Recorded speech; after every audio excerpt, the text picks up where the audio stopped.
guest speaker today is Ann Hart, and she says it's definitely Ann, not Annanelle.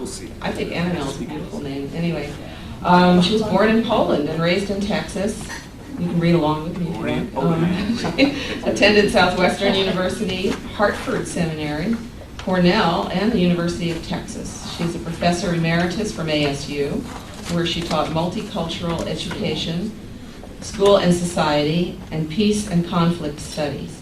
She represents the Religious Society of Friends, which is the Quakers, which, by the way, is the organization that connected with the American Humanist Association years back to form the Humanist Society of Friends, which certifies humanist celebrants, i.e. me. So there is a connection between humanism and the Quakers that kind of goes back to the early years. Anyway, and she represents the Religious Society of Friends on the Arizona Ecumenical Council. In July 2001, she participated in an interfaith peace delegation to the Middle East hosted by the Israeli Committee Against House Demolitions and the Palestinian Center for Rapprochement Between Peoples. Did I say that right? 4 years of French. Anyway, Anne has brought us some slides, and she's going to bring us up to date on the conflict and tell us the possibility for peace. And you'll notice that we have the two flags side by side, which is a start. So let's welcome Anne Hart.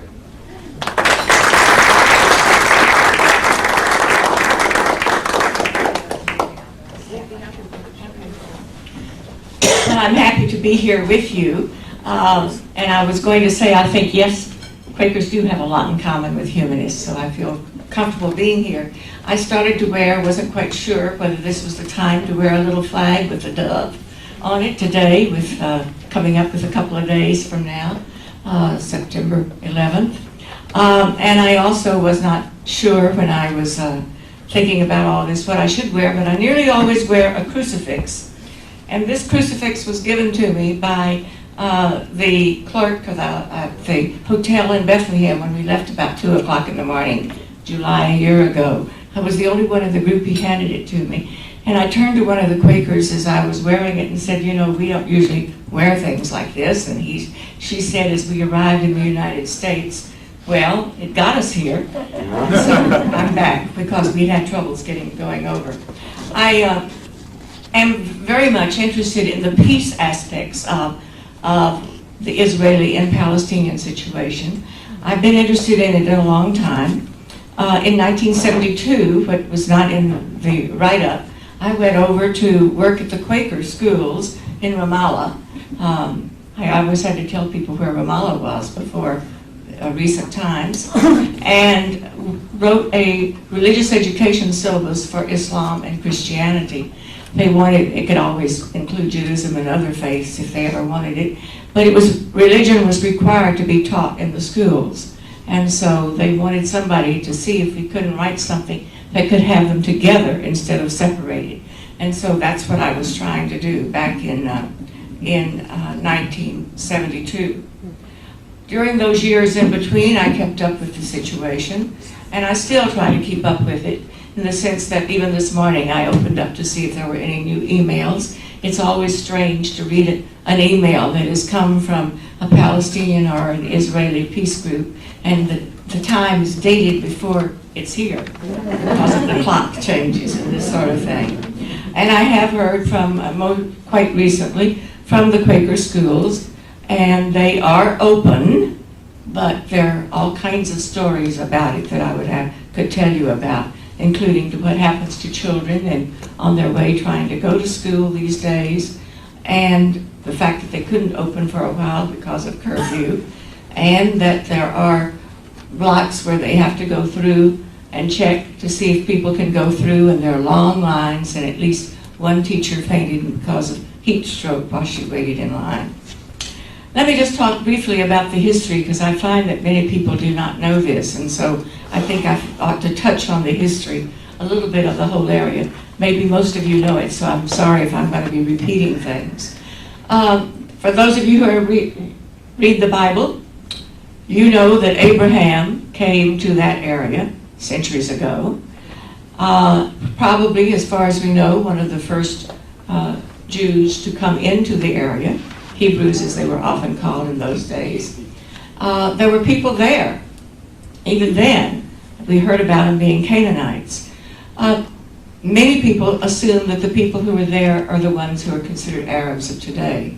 And so it is not so much a new influx, but people who were there who may intermarry when they, with their neighbors, etc., and change over the years with whomever is living there. We also know that at the time of Jesus, the area was called Palestine. This was under the Roman Empire. The Romans knew that the Jews hated the Philistines, and so deliberately called, and I think the Latin word for Philistine was Palestine, and deliberately called that area Palestine. Then about 100 years after Jesus, I'm not sure of the exact dates, once upon a time I knew, the Jews rose up in rebellion and they were dispersed all over the Roman world, wherever they wanted. I might point out, if you're aware, if you kept up with the New Testament and things like this years ago, that Paul came, he was Jewish, went to Jerusalem, but he didn't live in what we think of as Palestine. He came from some other city at the time. And so there were Jews who were scattered, and Jewish communities all over the Roman Empire.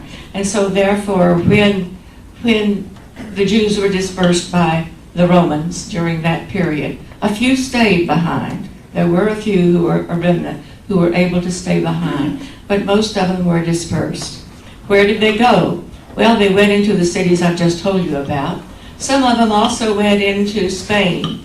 I did my doctoral dissertation on the Mexican American, as the name was called in those days. And one of the things that I remember in particular was reading where the story is that in 1492, Columbus discovered America, and Isabel and her husband discovered the Jews and also the Moors, because at that time, the beginning of the Inquisition.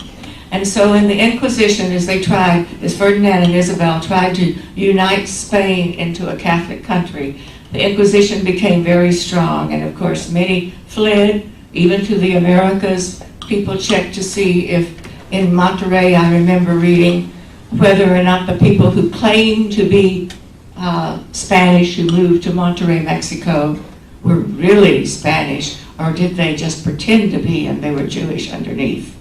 So this was the sort of story that was told all over, and things that happened. Later on, I'm skipping centuries of course, later on we find that the Jews were also very much treated not terribly in other countries as well.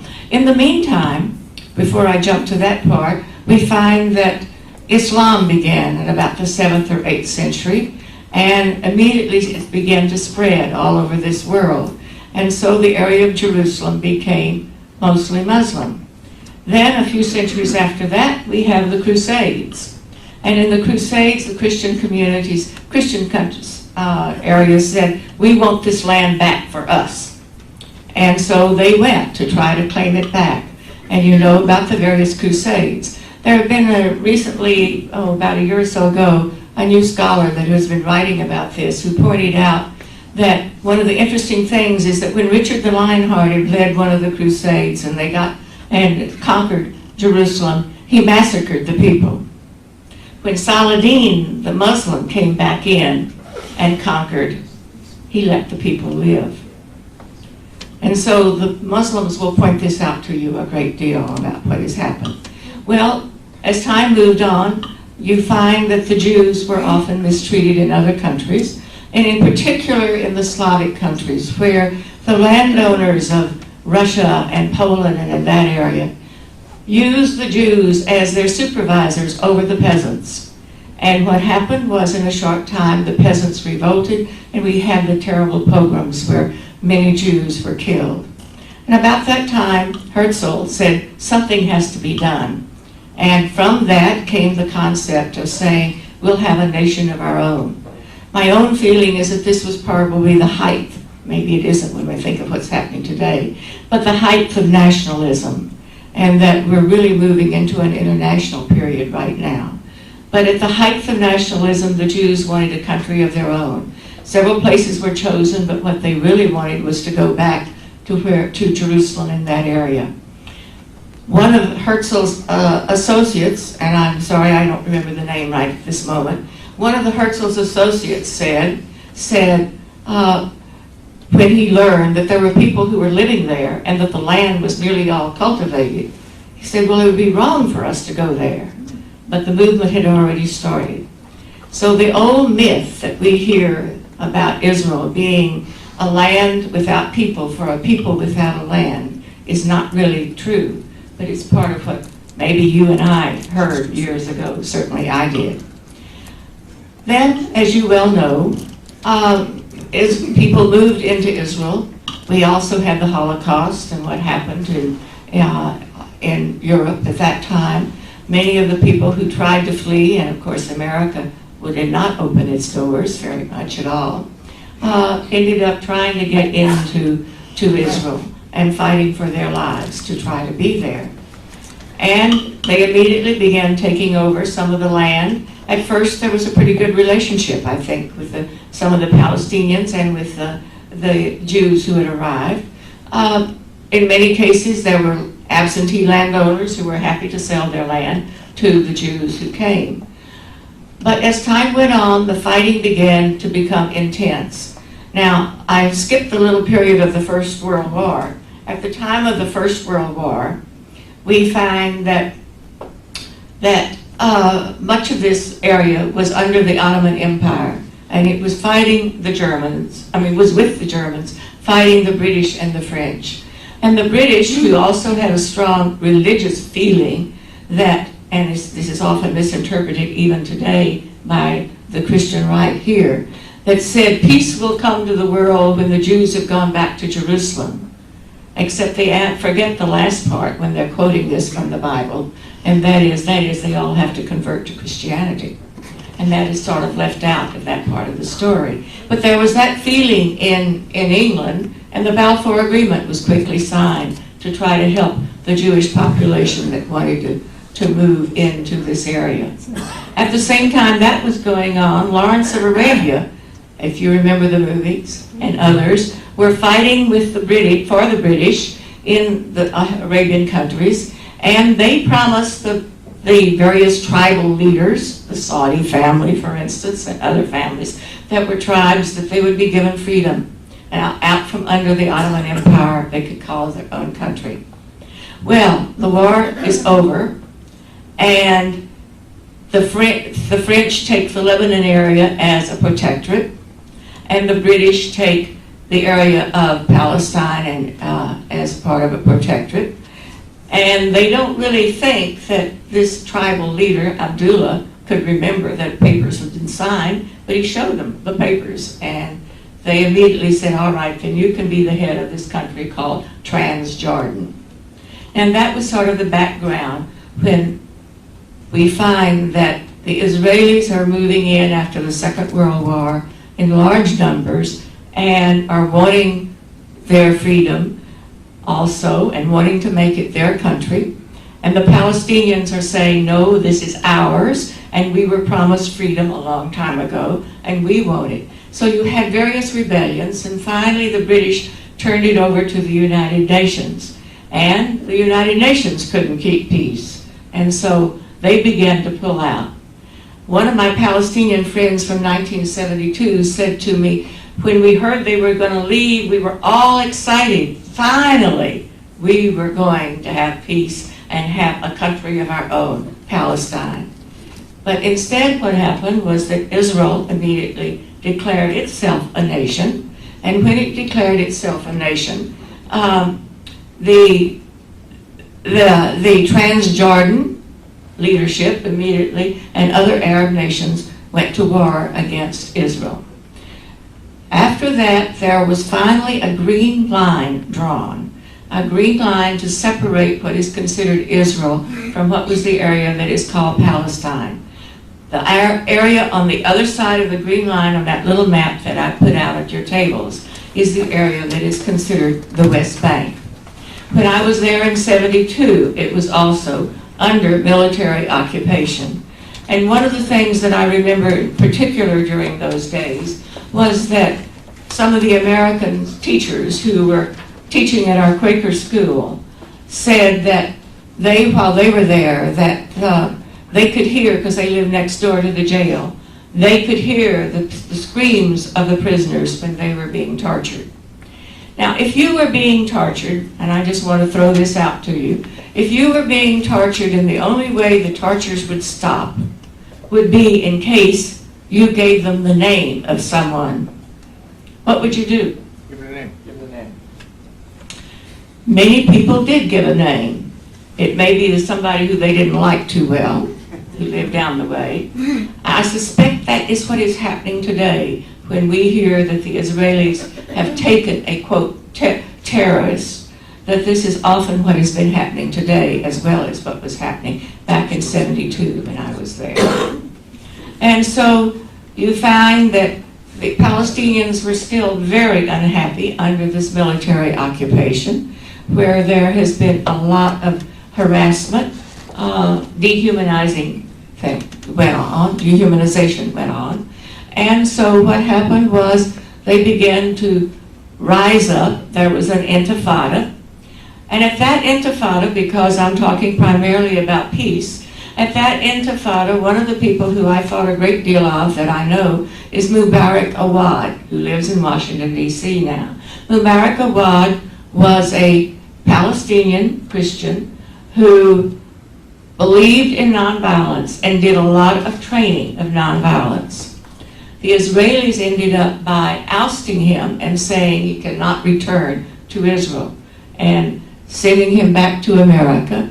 And in the process, I came away feeling very strongly as I heard this, that it's much easier to fight using weapons and causing violence than it is to stand up to a nonviolent group. And they preferred that to the nonviolent group.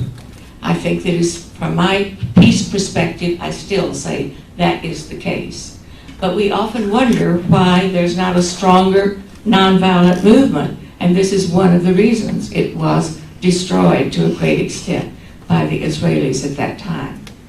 Well, because of all of this came the Oslo Accords and the Madrid Papers. I'm skipping a lot of history. Some of you know this much better than I, perhaps. But the Oslo Accords meant that there could be a Palestinian Authority.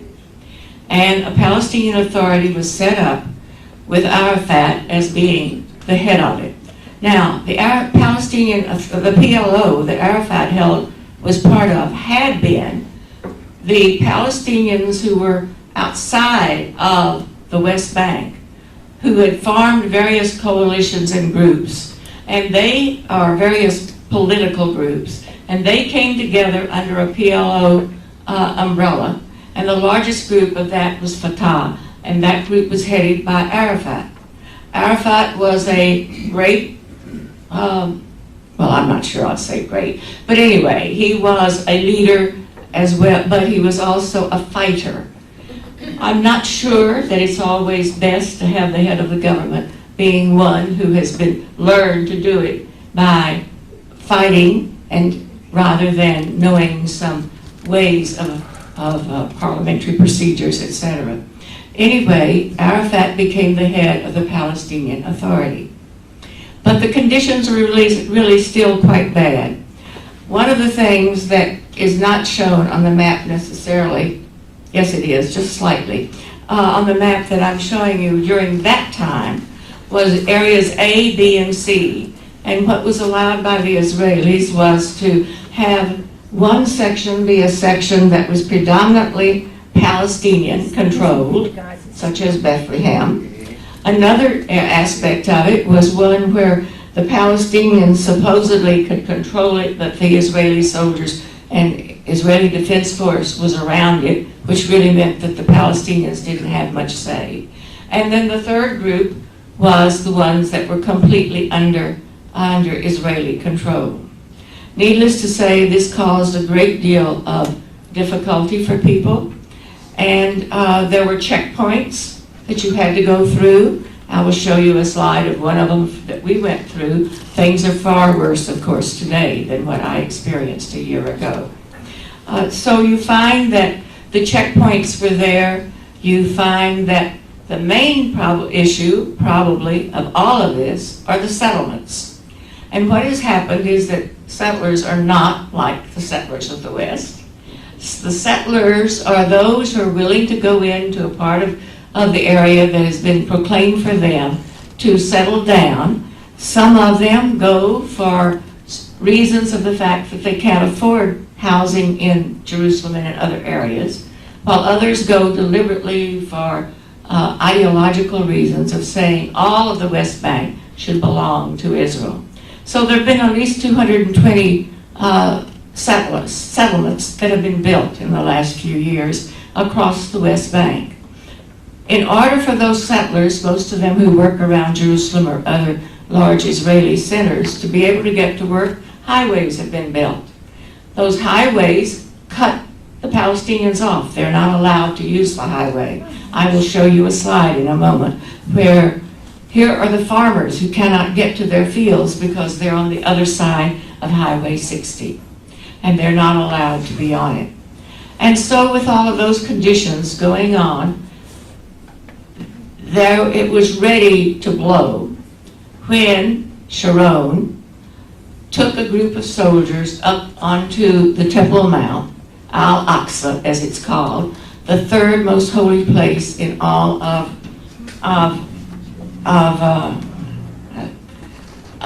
Islam. And this was at the beginning of the high holy days that he did this.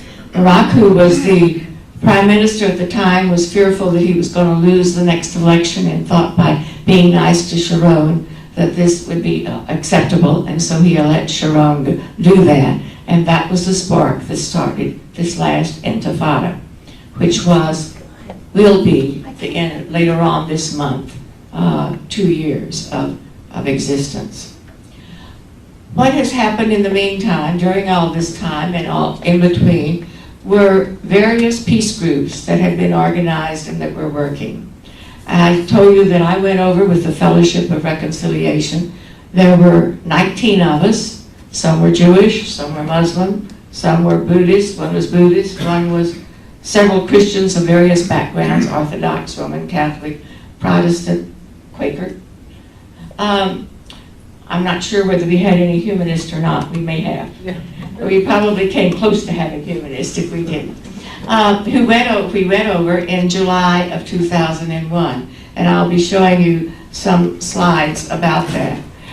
But since that time, I have also been trying to keep up with what is going on there, and I thought I should share some of those stories with you before I show the slides of what happened in between.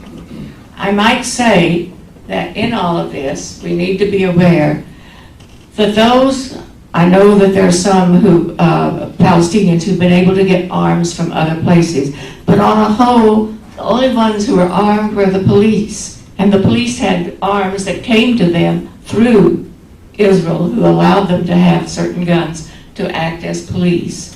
What has happened in this intifada now is, and especially after the incursions in March, is that the whole infrastructure of the Palestinians has been destroyed.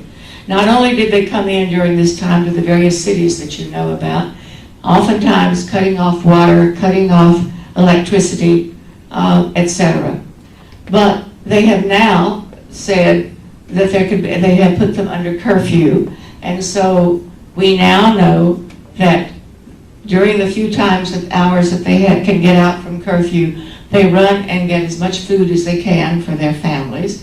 It's very difficult to find it when you don't have money to buy because you can't have jobs if you're confined to your home during the times of the curfew. And so the curfew exists and they try to find this, but they don't go out and clean up the garbage. And so we know illness is building. Not only is that kind of infrastructure destroyed, but the infrastructure of records. When the Israeli Defense Force went into some of the places, not only did they destroy the computers, but they took all the disks and information, which included medical records, educational records, birth certificates, etc. All of that has also been destroyed in recent times, and so that is not fair. I hear from my emails from both Gus Shalom and to some, which is sort of it's a peace group of Israel, which is sort of a center where all the different peace groups of Israel can come together and put information on the net. I hear regularly from Gus Shalom. I also hear some indirectly from the Women in Black. I find that with the Women in Black, one of the things that I did do a protest with the Women in Black, they were founded about 10 or 12 years ago in Israel. They've spread over the world. They're a group of women in black here in the Phoenix area who were protesting the Afghanistan situation. That these are women who are concerned about the social rights and for women, especially over the world. One of the women in black that protested with me when I was there died from the wounds that she had at Hebrew University in the recent suicide bombing. And so I'm aware, as many people are, that those who work for peace and who believe in nonviolence may find it just as threatening. In fact, it may be safer to be a soldier than to be a nonviolent participant. Among the Palestinians, I also hear from the group that I've talked about, they've also worked very closely with the International Solidarity Movement. And these are people who've come from all over the world, believing in nonviolence, who come in and say, we're going to stand with you. And so what they end up doing in many cases with the Palestinians is maybe stay in the home with a family that is about to have their house destroyed. Their house may be destroyed for many different reasons, but sometimes they're only given a few hours or even less to get out of their house with anything they want before their house is destroyed. I need to say that when you read about these houses being destroyed, you need to know that this is really their whole life savings for maybe several generations. I remember in '72 when I went over, I asked first to go to a particular Muslim country before I went to the West Bank. And so I went to Egypt, and my guest there took me to her apartment. I found she had beautiful furniture, the kind I couldn't afford. It was covered with plastic, and a nice apartment. It turned out that when she'd been married about a year or so earlier, her husband's mother gave them the apartment. She owned the apartment house, and her family gave them the furniture. And in typical fashion, what you do is you start saving, no mortgages, you start saving for your children. And so one of the things you used to find is that women would often wear beautiful gold bracelets. A gold bracelet would be given at the time the baby was born. Then about the time of marriage, they would sell the bracelet, and that would be used to help the family get started in their new home. And so you found that no mortgages were available, nor do you have insurance policies. Actually, you're not going to have much of that being able to function in a country which has had so much infrastructure destroyed. But you also don't really trust the banks. My Palestinian friend that I got to know, who's coming, I hope, next month here to Phoenix, had gold bracelet, would have had gold bracelets, and she said, we wanted to act modern, and so they put them in a safe rather than having her wear them. And the safe was broken into. And so it would have been safer for her to have been wearing the gold bracelet. Not only do you find that the gold, this is what they've done to build their home, you find that the Israelis have not allowed Palestinians to build, even on their own land. They've allowed the settlements to come, but they have not allowed the Palestinians to build. So what happens is that if you have a child who wants to get married, and they aren't allowed to build a house, you may add another floor to your house. So you read about the families whose houses have been destroyed and 14 people or more have been killed. It's because probably several families have lived in that house, and it has been the life savings of maybe grandparents who lived there first, parents, and now their children. So that is part of what is happening when you hear about a house being destroyed. So I find that I'm getting information from various peace groups. I made the comment that I had fallen behind a few days ago in reading my emails, and I think I have about 75 sitting there that I haven't gotten to. But I do want to share a few emails that I have received. One of the groups that I have heard from is an American group primarily, although they're from other countries too, that are called the Christian Peacemaker Teams. This was organized primarily by the Mennonite Church, maybe some were Brethren, but they have people from various backgrounds who are there.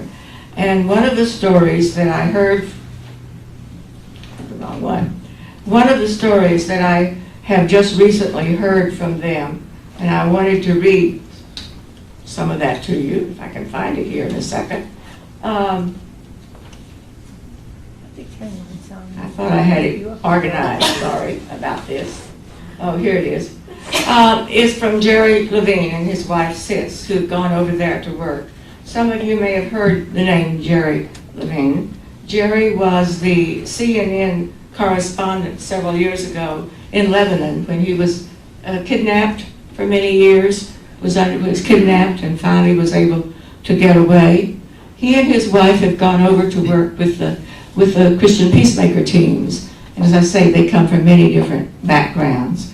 And these are people who deal very strongly in nonviolence. These are people who are willing to go and try to stand between Israelis and Palestinians. Since the Palestinians are the ones who are mostly oppressed these days, they end up protecting the Palestinians more than they do the Israelis. However, there was at least one story that I got just recently where Israeli settlers had gone in and had destroyed the store, and as they were walking by to check on this, a Palestinian woman came out with her knife to get at one of the Israelis, and they stood in the way and stopped that. But let me just tell you about what life is like as he was describing what happened in Hebron. And this was about a week or so ago. The first incident under cover of curfew took place late at night. Settlers broke through the back wall of a string of Palestinian shops bordering the yeshiva in the Old City settlement. Then they moved in, trashed, looted, changed the locks at the front of the shops, and refused to leave until Palestinian protests finally motivated the Israeli Defense Force to persuade, very gingerly, the invaders to leave. The entire incursion had to have taken place with the complete knowledge of the Israeli Defense Force because at least 2 of its outposts are within spitting distance of the scene of the crimes. Once the settlers left, that of course should have been that. But where settler and Israeli Defense Force occupation practices are concerned, it rarely is.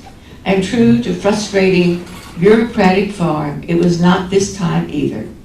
When the Arab owners of the shops sought permission from the military to cut away the offending locks so that they could regain possession of their stores and add up their losses, they were put off by Israeli Defense Force officials who kept promising that permission would come tomorrow in the morning, but so far that hasn't happened. We continued after a lull. Settlers shielded by several soldiers successfully invaded a Palestinian home bordering the Old City settlement. The home, known as the Sharabaki House, had been a kind of museum and library, an important unofficial repository of very ancient Arab manuscripts dating back, we've been told, to the time of Saladin, as well as artifacts, other aged objects, and equally old documents, all of which comprise an important element of the collected Hebron Old City Arab community's memory. The settlers ransacked and trashed most of the house and burnt the library. Wow. A week later, acrid smoke still hung heavily in the rooms of the shattered home and exhibition space. Other evidence of the thoroughness of the settlers' trashing and destruction is still evident in most of the rooms. It'll take time to straighten out this mess. And then I want to read a little bit. I'll have to skip some of it. I shared this with a friend of mine who told me I couldn't use the 4-letter words. But a little bit from the story of the head of the Palestinian group who was on his way to Birzeit. And when he went to Birzeit, Birzeit is the college, and he was a professor of physics there. He writes this story. Sunday morning, myself and 4 friends of mine started our trip from Bethlehem to Birzeit. Being away from the university for 2 weeks, I decided to come up to the university, stay in Birzeit for 10 days, finish the final exams, and go on vacation. As our driver was experienced in driving the way forth and back, he knew how to go around the roadblocks, drive in the fields, and find alternative roads any time we reach a deadlock. In general, and as this was not my first time, the road did not look strange to me. In about 40 minutes, we arrived at the first military checkpoint. We were delayed for 40 minutes and then ordered to drive through without being checked, as the two teenage soldiers handling the checkpoint were in the midst of a conversation about the girlfriend that one of them. We had to wait until they were finished. Knowing Hebrew is definitely an advantage, as he listened to that conversation. After driving for 2 hours through roads, fields, and small villages, we arrived at Atara Bridge, a bottleneck without passing through. You could not arrive at Birzeit. As the main road leading to the bridge was totally destroyed by army bulldozers, we had to drive through fields, climb a steep hill to arrive at the other end of it. Driving up the hill, and as we approached the top, we saw dirt almost blocking the road. Suddenly, the car in front of us started a U-turn back, and our driver started doing the same, with the conclusion that was needed to hit the road back to Birzeit. Suddenly, we found ourselves surrounded by 5 soldiers, their guns pointed at us, getting ready to fire. I cannot explain how terrified we were during those little moments, wondering whether we were going to be shot at. I thought of all the people that I love and how sad they will be if I'm shot dead. An army officer approached us, shouting, cursing in Hebrew, moving his gun in a way that made us feel that this is it. With the soldiers pointing the guns to our heads, we were parked outside and told to step out of the car. The officer came close to me, pointing his gun at my head. He said, as you've been trying to flee away from an army checkpoint, we have the full right to kill you, and no one will give a damn. With all the strength I could, I replied in an assuring tone and explained to him, I'm going to skip part of this, about the dirt road and the car ahead of us was turning around. The army officer looked in my eyes, brought his gun closer, and said, I don't give a few words to the lies you have added, and the only reason that I did not shoot you so far is to avoid the 2 weeks of filling out forms for the Army inquiry, as well as for my gun to get dirty, he added. For each bullet we shoot in the Army, ask us to draw a mark on our gun. So if I shoot you, my gun will look ugly. At this point, I was not sure if he was trying to tell me how strong he was or what he was trying to tell me. I decided to keep communicating with him. And I might point out this is one of the nonviolent tactics that we often learn if you have training in nonviolence. I decided to keep communicating with him, so I said, is it really that you do not care about us being killed here? I think I managed to communicate with the little human that was inside him, and he said, if you stand there for 2 or 3 hours, we will go nuts and start talking Japanese. I said, hoping to still be able to communicate, but you're not the only one under pressure here. I am as well talking Japanese. Yeah, tell me a Japanese word. And I said, Yokohama. And he smiled and managed to hide it. Well, I'm going to skip a little bit more of the story, but it goes on, and he finally decides, he says to him, where are you going? To Birzeit. Oh, he says, that's a sweet little town where the school is, and he used a few 4-letter words. And where did you come from? Well, he came from Bethlehem, and again he said, oh, that sweet little town where the baby, and then he used a few 4-letter words. And he went on talking like this. At this point, I pulled all the strength together and said, it will not help being sarcastic, as he pointed his gun at me. But he said, you won't be happy if you were to kill me. You would not be happy within yourself. And he finally put the gun down, allowed the car to go on. They weren't at all sure whether or not they were going to be shot as soon as the car started moving on, but they were allowed to go through. And as he says at the end of this, physically, we were unharmed. Psychologically, it's a different story. So with that as a background of some of what's happening, and I might even point out that I've also received some reports of the amount of illness, malnutrition, about a third of the children, etc., that came from the USAID offices that tell us about what is happening right now.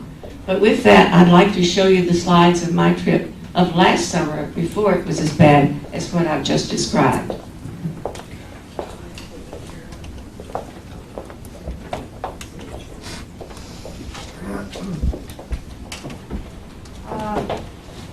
Thank you. Okay, sure.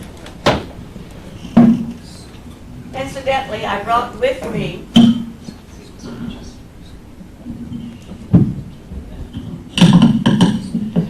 Thank you. Okay. Incidentally, I brought with me a piece of tile and part of a broken vase, as well as a little shell that I picked up while I was there. And this was a time when I saw one of the houses that had been shelled, not one that had been destroyed, as we've been hearing that you've just heard me talk about. Although the house was destroyed through the shelling. And they told me I could take whatever I want. I also found a plastic rose that was in the rubble and among the smoke that I was able to wash off. It is sitting on my coffee table at home right now. The shell is one, just a little piece, but it's one that has, according to some people, I know nothing about this, has American markings on it. And I do remember here reading one of the reports that was in, and I get a lot of things from the Israeli newspaper. I'm not sure I pronounce it right, but I think it's Haaretz, a central left paper, in which they pointed out that the reporter pointed out that when they were in Gaza and they saw some of the ruins, the child on the side said, "Look what the Americans have done," because it's American F-16s, it's American Caterpillar that are the bulldozers that destroy the houses, it's the American tanks, and so forth. We give about $5 billion a year to Israel in all of this. I also brought with me a copy of a map similar to the one you have, although yours is not in color, from B'Tselem, which is I may have mispronounced that, but which is the Israeli human rights group that have sent things to me. This particular picture up here is a picture of Jerusalem as we were going in on our trip in July of last year. I think one of the reasons why we can identify so much with Israel and not with the Palestinians is that it looks like a very comfortable American city in many respects. And so I think we can feel very comfortable. When you go into the Arab section, it seems a little foreign to us, and so we may have a harder time. So this was the picture of coming in to Jerusalem. From there, we went to a checkpoint, and here you can see a soldier on the side, and there's another soldier talking to the people in the first car. This, from what all I've heard, is much worse today, with lines that may go back for hours and hours of waiting, although it did not take us long to go through. And then we found taxis on the other side. We went to a town, and on one side, way over on the other side, you cross over here, you can see some groves. There is a hill. Down below, which you don't see, is the Highway 60, where the people in the town where I was standing could not go and work in their fields or harvest their fruit or olives. Over here on the left is a tall building. That is one of the Israeli Defense lookouts to watch that road. In that community, we saw this little boy standing here, along with some of the others. He had a glass eye.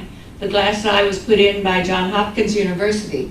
What had happened was that they had curfew. He wandered out onto the balcony as a little toddler of their home and was shot, and was given this glass eye later. We were staying in Bethlehem, and I took this picture from outside my hotel room On one side on the right, I'll show you in just a moment, I'll get up, but on one side on the right is Gilo. Gilo is one of the settlements of about 6,000 people who outside of Jerusalem, they have, as all of these settlements have, libraries, recreation, synagogues, etc. On the other side of here was Birzeit. I'm not Birzeit, excuse me. Beit Sahir.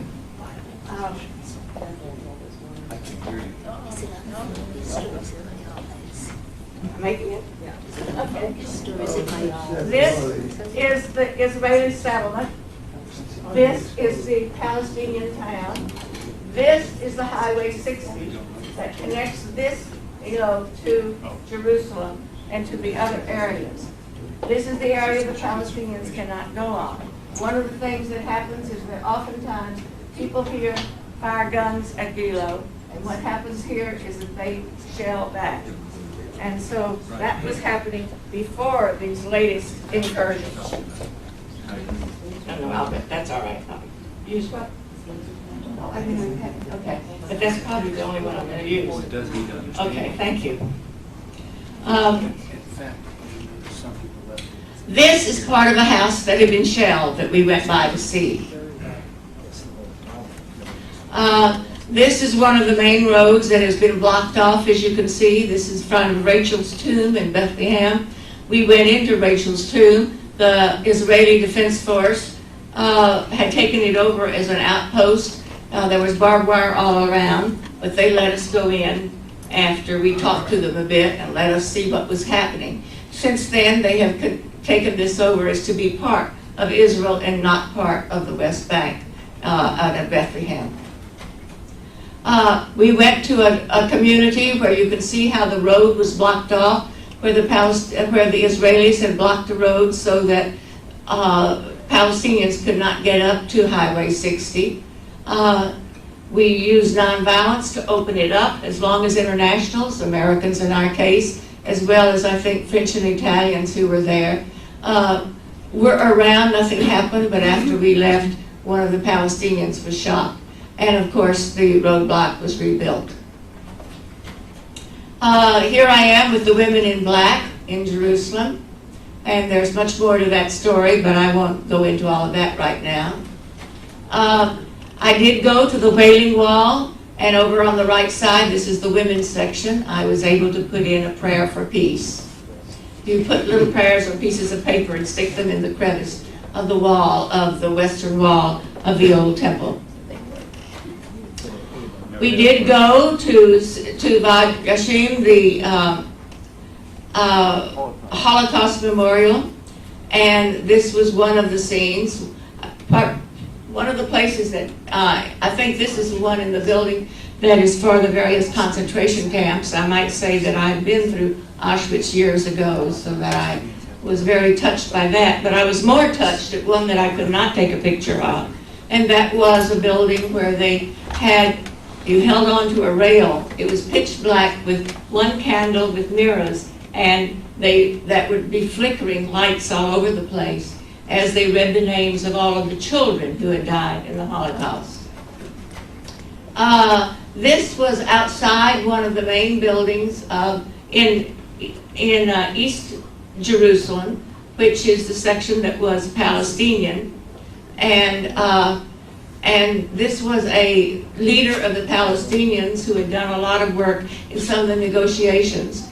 And here was a picture of him put on the wall of the building, and soon afterwards this was taken over by the Israelis. It had been thought of as sort of the center of the Palestinian movement in Jerusalem.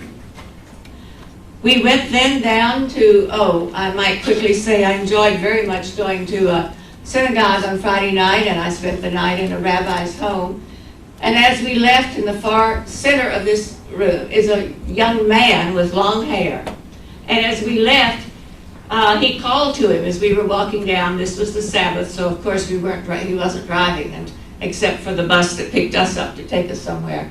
And told him that we were going up to to a kibbutz to visit with the man sitting next to him, who was a leader of the nonviolent and pacifist movement of Israel. And he wanted to come along, and so he is there with us. conscientious objection is not allowed in Israel. You may have heard that there are people who've been arrested, and there have been a large numbers, several hundred of Israeli officers who have refused to serve in the West Bank and the territories because, as they say, of what is going on. I also know, I think he's probably okay, but I know of another young man, and I received his letter that he wrote and said, I've just been called up. I think he just graduated from what we would call high school, and was going to ride the bus down to where you induct people. There he would refuse to be inducted. He expected to go to prison along with a few other people of his age who refused to serve in the Israeli army at this point.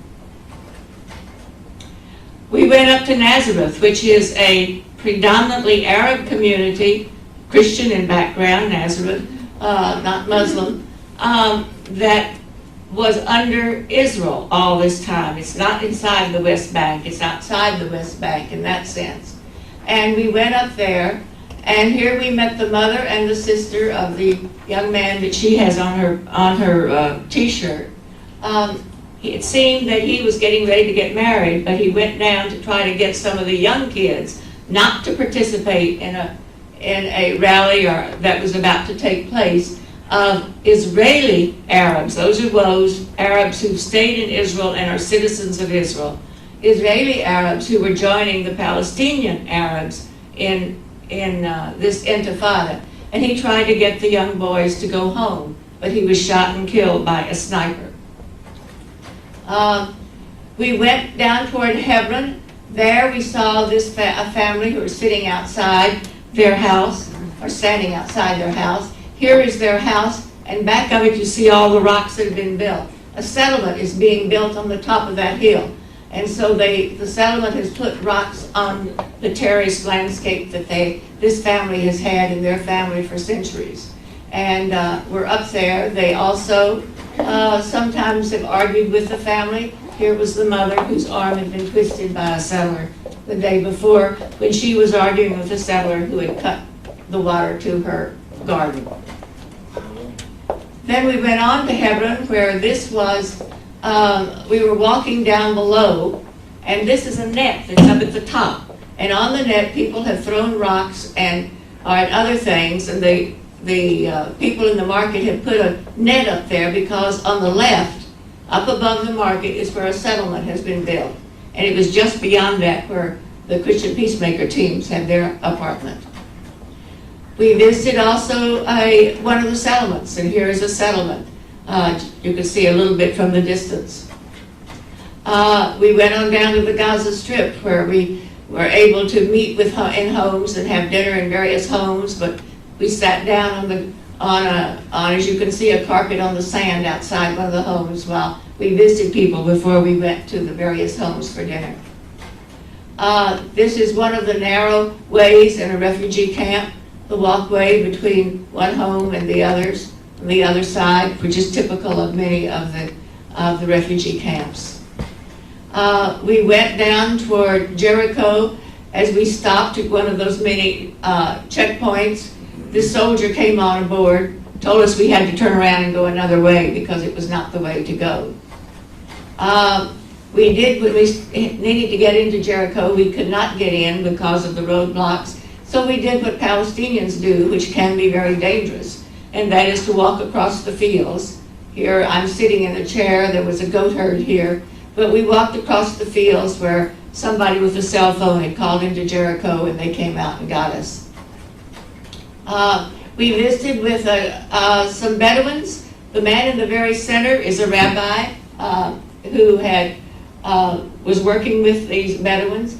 The Bedouins, as you may know, are the ones who had been migrants who traveled with their sheep from place to place. The Israelis made them settle down when that became part of Israel, and now they had forced them to move up into this area. They could not keep their sheep because the only land that they had that they could use was given to them was so contaminated because it had been the garbage place. And so we visited with this family. As the rabbi said, they come the closest to being like what Abraham and Sarah's lives must have been like back then. And the end of my slides.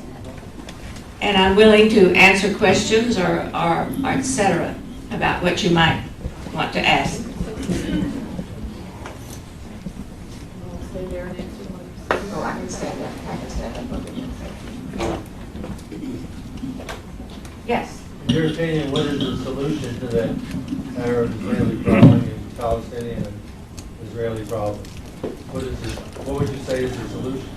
Okay, I would think there's several things. First of all, among all the various things that have been said, the Palestinians have been asking for years for there to be an international force to stand between the two so that things could not be happening to them as have happened so often before. So I would say international observers is one of the things. I think afterwards, after there is peace, we have to have something like a Marshall Plan to rebuild the physical, social structures, infrastructure, medical, educational, etc., that I was talking about. They will need some assistance in a democratic government, but I might point out that when we're trying to get rid of Arafat or even Hussein in Iraq, I have never felt very comfortable with someone like a Quisling in Norway who was put in by the Nazis, as you well know, and it's not usually very well accepted by the people when a foreign country comes in and especially militarily, and puts someone in. But it is also true that there are groups within the Palestinian areas who are very much wanting some democratic procedures. I think you'll find that in that article of Hannah Ashrawi that I passed out a moment ago. I myself think there needs to be something like a truth and reconciliation program, such as happened in South Africa, because I really feel that there is so much anger. Many of the young people of today, as was pointed out in the Palestinian area, who were doing so much of the worst kinds of things to the Israelis, were children in the last Intifada. It is very difficult to be living under those conditions and to try to keep your family peaceful and to keep your children feeling peaceful about what is happening around you. And I'm sure the same thing is true for the Israelis, especially those who have lost friends or family in the suicide bombings. And I feel like the only way that that can be overcome is something like a truth and reconciliation program, if at all possible. There has to be support there for both sides. We give most of our support to Israel at this time. I think it has to be for both sides. We still need to help Israel out, of course. And I think the main thing that the Palestinians are saying, and I would certainly agree, is that the settlers need to be removed from the West Bank where they have taken the land. Not only what I've just described, but in order to build these settlements, they've torn down the olive trees, 300-year-old olive trees. They have said that around the settlements that they have to not only build the settlement here, but they have to have a security zone around it. So they've torn down all of this area. And so I see that they really need to be moved back. But also there's the whole problem of water and other resources. The Palestinians have very little water. It has been cut back tremendously. I'll see if I can find the figures here somewhere if you're interested. And they look up and see the settlements with swimming pools, etc. And so there is a lot of feeling along those lines. So those are some of the things that I would see that would need to be done. Mm-hmm. Yeah, when you gave your talk on the history, you failed to mention that when the UN called for a partition of Israel to make it half Palestinian, half Israel, the Palestinians wouldn't go for that. The next day they declared war against the Jews. I think to a great extent, what I did say was that the Arab nations or Jordan did it. I haven't heard how many of the Palestinians themselves did this.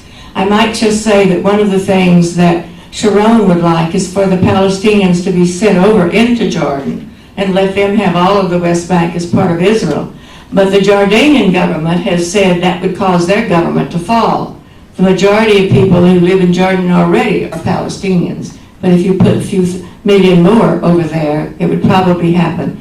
I agree that this happened, and I'm sorry if I didn't make it sound as if it was Palestinians who were part of it when Jordan declared, because they were part of, the Palestinians lived in what was called Transjordan, and so it was the Jordanian government in particular that led that, but I agree.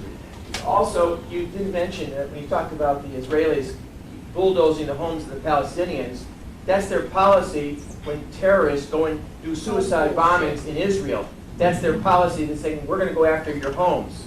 And all the Palestinians, you didn't mention any of the Palestinian bombings, the terrorists. You didn't mention that at all. You didn't mention Hamas. You didn't mention the Hezbollah. You gave a very prejudiced talk against Israel. Very prejudiced.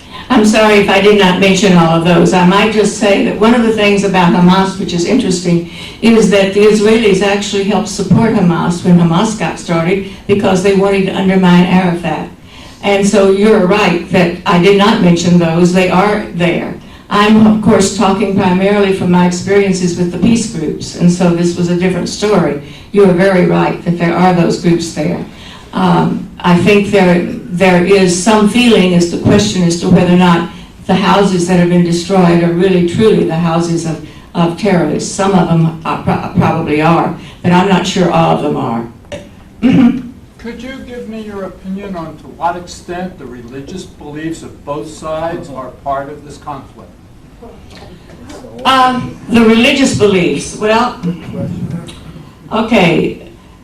In Israel, as you well know, the majority of Israelis are not necessarily religious, although they do have a religious party that really controls a great deal. And incidentally, the Orthodox do not have to serve in the military.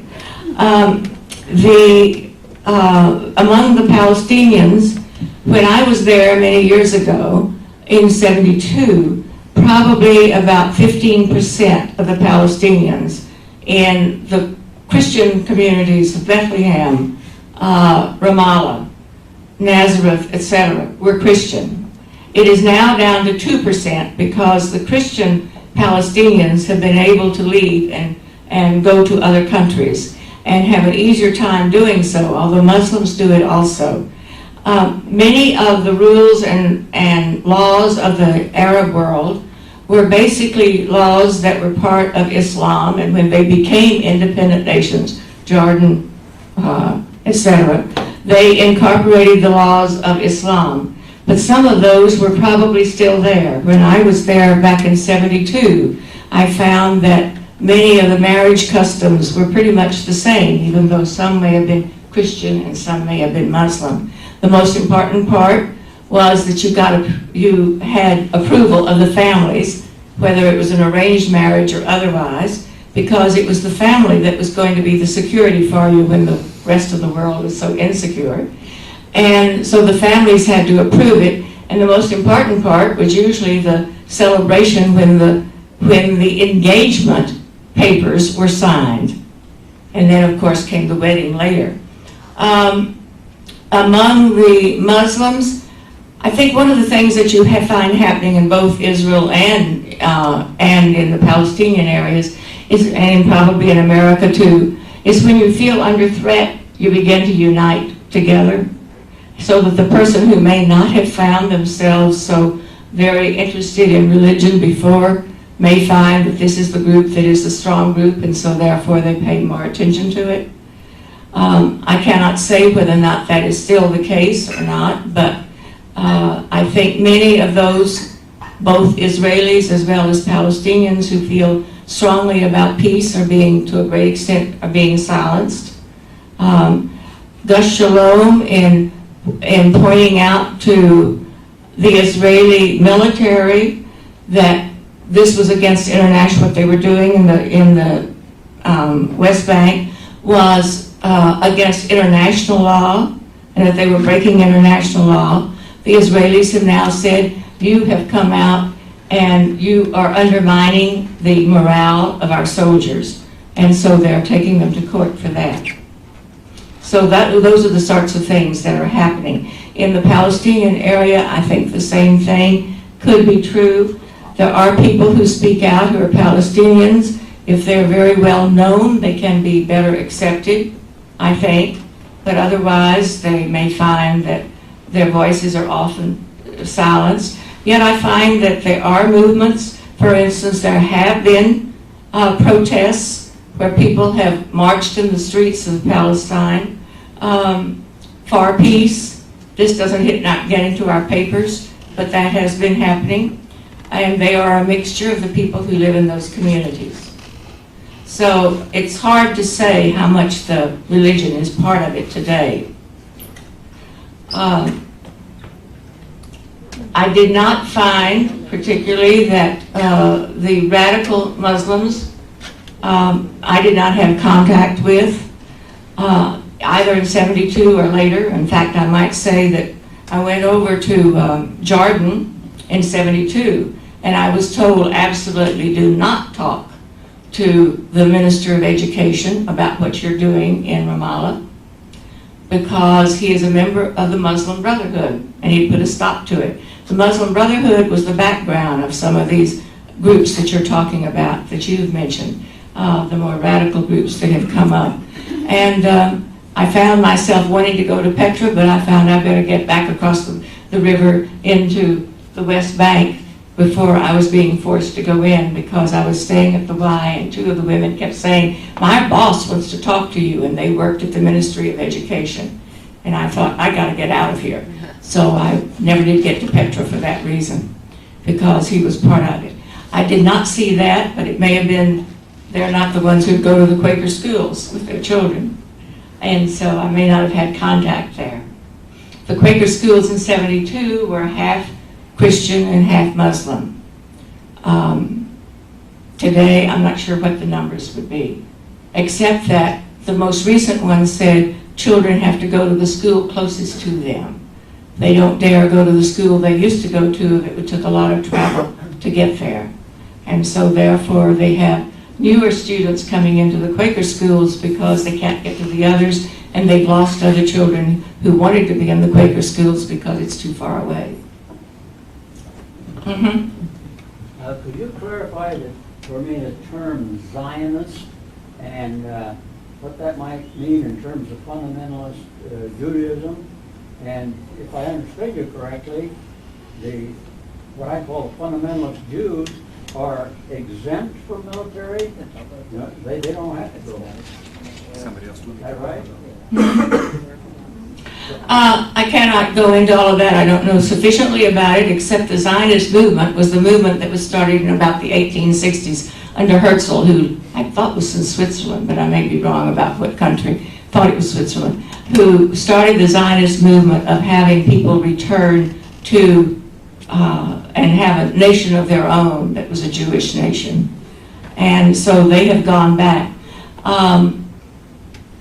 I'm sure there are many different kinds of Orthodox, and I don't know enough about the different ones, but I certainly know that one group of Orthodox are not allowed, or do not have to serve in the military. They are the ones, incidentally, who often go out where there has been a suicide bombing or something and help carry bodies and do that sort of thing. So many of them do service along that line. There was a hand back here, and then I'll come to you. There was a hand back here. Yeah, I don't know whether I should say what I'm thinking. But my feeling is that anybody who believes in a religion is somewhat insane. Are there any people there, Jews and Palestinians, who don't believe in any God? Do they meet and fall in love and get married? I can't really answer whether or not they meet. I certainly know that there are peace groups that are both Israeli and Palestinian, and when they're able to be together, and there are Israeli peace groups who do a lot by going into the Palestinian areas. Well, let me just give an example. This happened some months ago, but the Israeli Defense Force went into Bethlehem. The first thing that happened when it was they were first beginning to do this, they went in and took over the headquarters of a Lutheran church. The Lutherans saw they were coming and took the children who lived there, orphans, in that school down to a basement downstairs. But they also notified the bishop of the Lutheran church in Jerusalem. He was able, probably, my guess is from everything I've read, to get word out to the Lutheran World Federation, who then called Israeli embassies, and eventually the Israelis, military said they would get out of the church. So here came the Lutherans to see, and they found that when they got there, the soldiers were still there. And they said, "You're supposed to be out." And the soldiers said, didn't get out until they got the word had trickled down to them, but the word finally trickled down and they left. I think they made a mosque their headquarters, but they left the Lutheran church. Well, while that was happening, a group of Israeli peace groups came into Bethlehem and into Beit Sahur outside and brought food and water. It was curfew. None of the Palestinians could get out. The Israeli soldiers met the Israeli peace group with their machine guns and said, "You can't go on." And so they stopped their car and unloaded it and went on, knocking at all the doors and saying, "Do you need food or water?" So I think you need to know that there are people on both sides. Now, whether or not those people on both sides are religious or not, my guess is that of some that I met, they're not.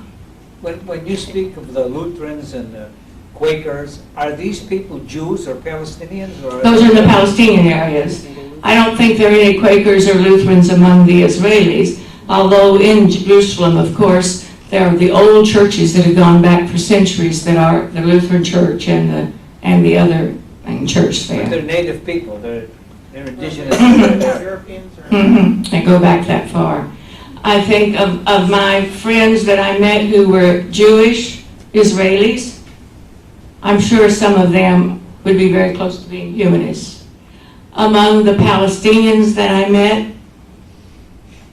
most of them took one church or another, but maybe because of the support that they get from it. I don't know how many of them might be considered humanists among the Palestinians. Yes? Yeah, in the recent history, Bill Clinton tried the hardest to make peace in that area before his presidency ended. He wanted to save his own presidency and try to leave it on a good note after all the scandals. And when he sat down at Camp David with Arafat and Baruch, they offered the Palestinians 95% of what they wanted, and it wasn't enough. There was no compromise at all. And later, Bill Clinton said the reason we don't have peace is because of Arafat. So, what's your comment on that? Okay, my comment, and I'm not sure that got passed out to you. I had some things that had been given by Israeli peace groups, which had pointed out that that was not the case. Arafat and the Palestinians never did do very much as far as public relations was concerned to let the world know the other side of it. But one person said it this way to me. It was like saying, we'll give you in a prison all of the cells, but we're going to keep the walls and the fences and all the hallways and all the gates. And so that it was something that most people would say would have been impossible. I think, if I understand correctly, there is a Jewish group of South Africa who are saying, not in our name do you do an apartheid system for the Palestinians in the West Bank, which in essence is what they said would have been the case. And this is why Arafat turned it down, I've been told. Now, whether or not there are other reasons and other things, I can't speak to that. But this is what I have been told. Yes? I just want to tell you that I admire you very much. You have much more courage than I do to go where you've gone. I don't know how many other people feel that way. But the other thing is, I think you give incredibly good answers to very difficult questions. The best answers I've ever heard. I didn't hear the last very much about it. I said you give very good answers to very difficult questions, the best answers I've ever heard. Well, thank you for saying that. And I appreciate that. I might just say it's not easy to be a peace person and a peace activist anywhere, including the United States right now. And that I'm aware of how difficult it is. I did say in the report that I wrote that we were asked when we went over to give our blood type and to hold no one responsible if anything happened. And I still felt like I needed to go. I didn't know why I had to go. I just felt very strongly I had to go. I fought it. I had all kinds of reasons why I shouldn't be going on this trip. And I fought it. And as I wrote in my report, I was sitting in the Gaza Strip hearing the Palestinian human rights person speak, and one of the groups said to him, "Do you have any hope?" And he said, "No, but we'll never give up." And I had tears as I heard him saying this. Now, I might also say, and I tried to say, we visited with Israelis also on all of this, and we visited with the Israelis in the Israeli areas and heard them speak. Jeff Halper, who headed up the group called the Israeli Committee Against House Demolitions, who's trying to raise money now to help rebuild homes where Israelis and Palestinians work together to rebuild homes. Jeff Halper, who was was the leader of the group that was co-sponsoring us, had to come across the fields to get to us. He could not go through the checkpoints. And one of the things that I find that relates to the whole question about how I responded or what we've heard about Clinton and Arafat and this sort of thing is the public relations. Israel has tremendous public relations offices and they are able to get word here very easily. Unfortunately, that is not true with the Palestinians, and the word does not get out, and I find that the word comes out basically through, as I say, through emails from friends that I've had or from people who've been working on in this area. And I'm very much aware that those who have gone, especially the international solidarity movement, the Christian peacemaker teams that have gone into Hebron and tried to stand nonviolently between Palestinians and Israelis, have sometimes been injured, and that happens. I did not have that. They said to me, "We're not going to let anything happen to you," when I got there. "We're not going to let anything happen to you." But I might also say that if a group of people say they're not willing to give up, there's also some hope. They may not call it hope, but there's also some hope. And what they're asking for is independence for themselves that they have wanted for all these centuries from the Ottoman Empire on. In your opinion, what is the fundamental cause or what's the fundamental problem that's stopping peace in Israel and Palestine? I think part of it is a strong movement on the part of some Israelis to have all of the West Bank be part of Israel, and therefore these settlements have been built.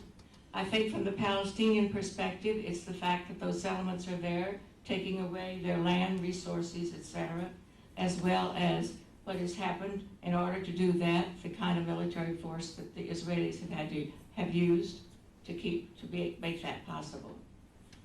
I think also we as Americans tend to be very supportive of Israel.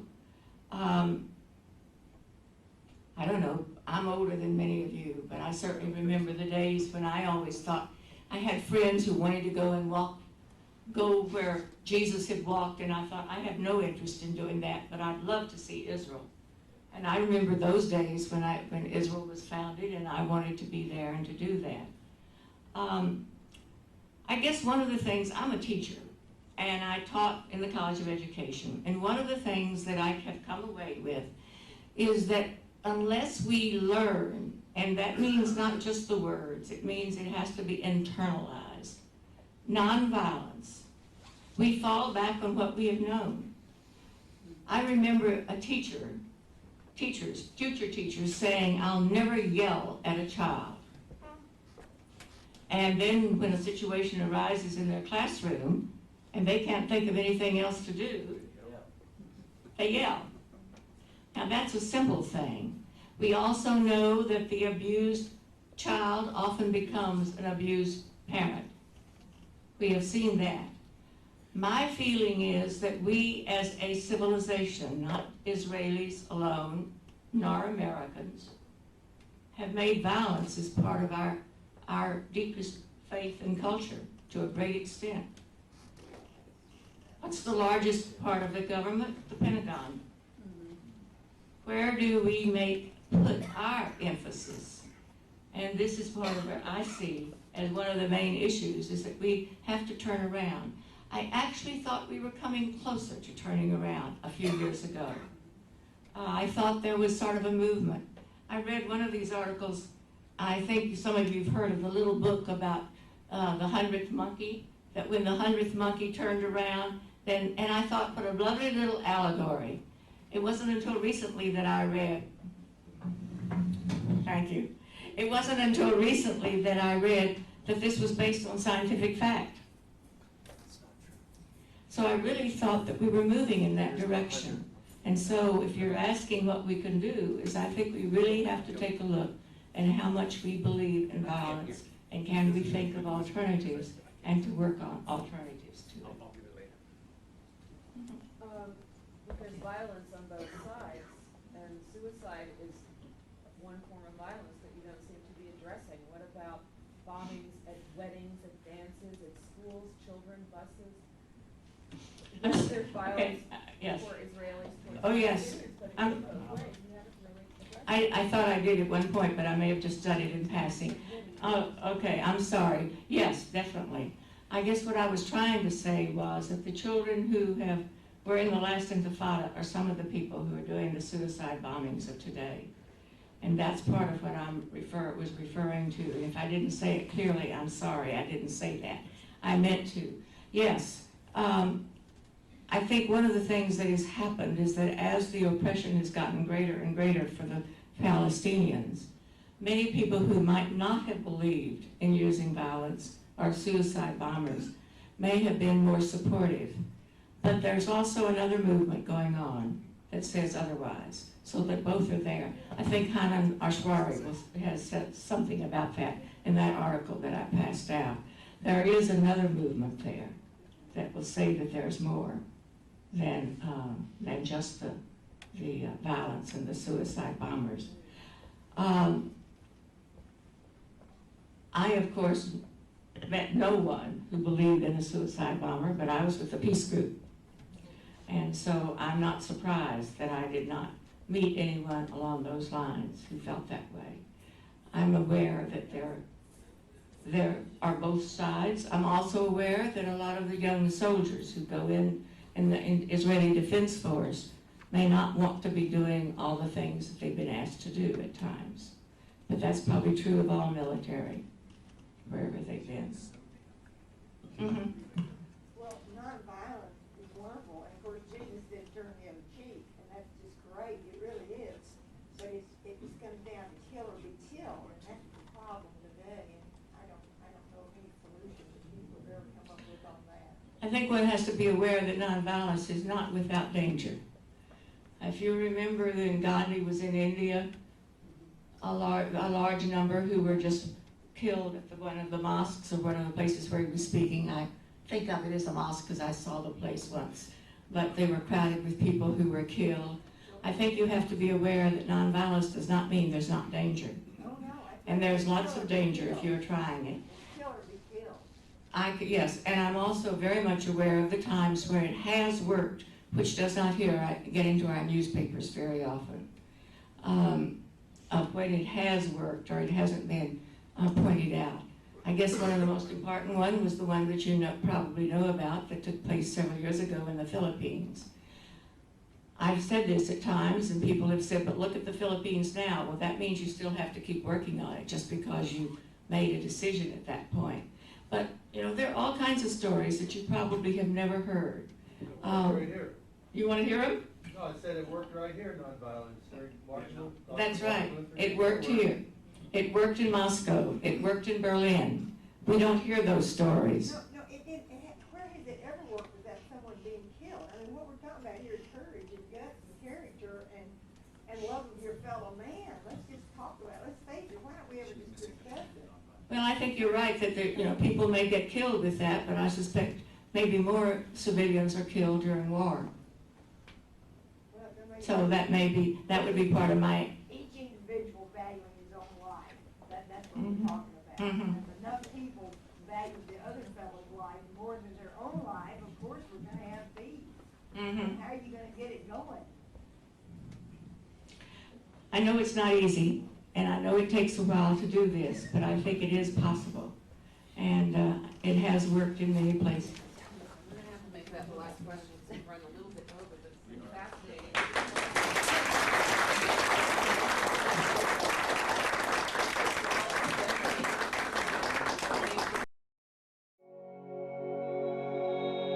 If you appreciate the Humanist Society of Greater Phoenix and would like to see more, then subscribe to our channel and check us out on Patreon. Links are in the description.